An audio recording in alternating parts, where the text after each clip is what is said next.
Idaho rental laws outline the rules in the state regarding lease agreements and eviction. We'll overview the laws for standard lease agreements, month-to-month lease agreements, and evictions. Standard lease agreement.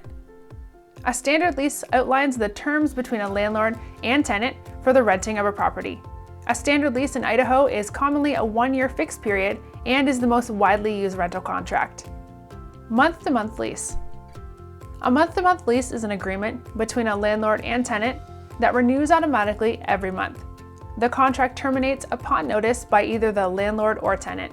Either party must give a minimum of 1 month's notice before ending the lease. Required disclosures. In Idaho, the landlord is not required to provide any disclosures as part of the lease agreement. Landlord access. There's no statute in Idaho requiring landlords to give notice before entering rented property. However, it's recommended that all landlords give tenants reasonable notice before entering for repairs or non-emergency reasons. Security deposit laws. In Idaho, there is no limit to the amount the landlord may request for security. If there is no specific statement in the lease, the landlord must return the money within 21 days of lease termination. The landlord can, however, include terms in the lease that would allow them to return the money up to 30 days after termination. Eviction laws.